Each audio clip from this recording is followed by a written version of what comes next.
সকালে উঠে যেটা প্রতিদিনই করি, নিজের গার্ডেনে আসি। রাতে বৃষ্টি হয়েছে, দেখুন বৃষ্টিতে ঘাসগুলো ভিজে আছে। আর আমার কাঁচামরিচ গাছে ভালোই কাঁচামরিচ এসেছে।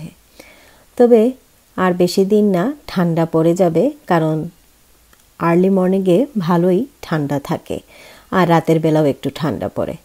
আর দিনের বেলার সময়টা 12টা থেকে 4টা পর্যন্ত গরমটা একটু প্রখর থাকে। দেখুন আমার পাট শাকের অবস্থা, আর একবার খাওয়া যাবে। আজকে চিন্তা করছি কাজ থেকে আসার পর পাট শাক তুলে রান্না করব। মিষ্টি কুমড়ার গাছটাও ভালোই বড় হয়েছে, এখনও ফুল আসেনি, কারণ এটা বেশি দিন হয়নি, প্রায় 20-22 দিন হবে এর বয়স, মনে হয় 20 দিন হবে।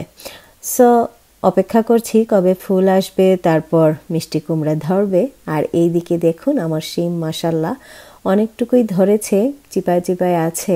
এই যে মানে আমি টবের মধ্যে লাগানোর কারণে খুব একটা কিন্তু বেশি বড় হতে পারেনি।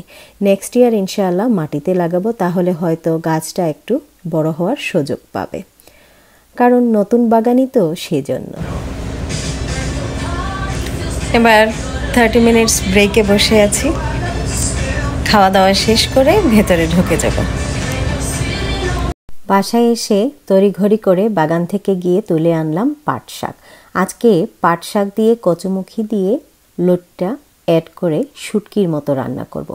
পাতলা পাতলা ঝোল ঝোল থাকবে, দেখবেন। এটা কিন্তু আমরা সিলেটিরা খুব বেশি খাই। সো এই যে আমি কচুমুখীটাকে এরকম করে একটু ছিলে নিয়েছি, অ্যাড করে দিলাম পাট শাক। পাট শাককে কিন্তু আমি ছোট ছোট কুচি কুচি করিনি, এইরকম করেই রেখেছি। অ্যাড করে দিলাম মুখি, তার সাথে দিয়ে দিলাম কাঁচামরিচ, দিলাম গার্লিক, পেঁয়াজ পরিমাণ মতো, লবণ দিয়ে দিব স্বাদ অনুযায়ী, কাঁচামরিচও অ্যাড করে দিলাম। কাঁচামরিচগুলোকে একটু চিড়ে দিয়েছি, তা না হলে ঝাল হবে না। আর এবার পরিমাণ মতো পানি অ্যাড করে দিলাম, দিয়ে এইরকমই কিন্তু আমি চুলায় এটাকে চড়িয়ে দেব।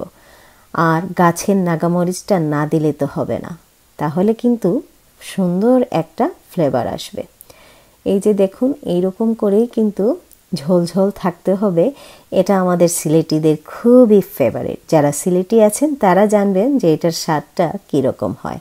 আর সিলেটের বাইরে যারা আছেন কখনো খাননি, একবার কিন্তু এরকম করে ট্রাই করে দেখতে পারেন। আর যেহেতু আমাদের পাট শাকটা হচ্ছে মিষ্টি পাট, সেজন্য কিন্তু এটা খুব দারুণ হয় খেতে।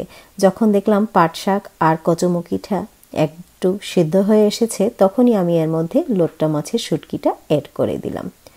অনেকে শুটকি ছাড়া খান, তবে আমার কাছে শুটকিটা দিলে বেশি ভালো লাগে খেতে। শুটকিটা অ্যাড করার পর মিনিট 5 মতো আরও রাখবো, যাতে শুটকিটা একটু সেদ্ধ হয়ে আসে। তারপর অ্যাড করে দিলাম ধনেপাতা কুচি। অলমোস্ট হয়ে এসেছে। এটা কিন্তু গরম গরম ভাতের সাথে খুবই স্বাদ লাগে খেতে। সো আজকের মতো দেখুন এতটুকুই। সবাই ভালো থাকবেন, আর এটা একবার ট্রাই করে দেখতে পারেন।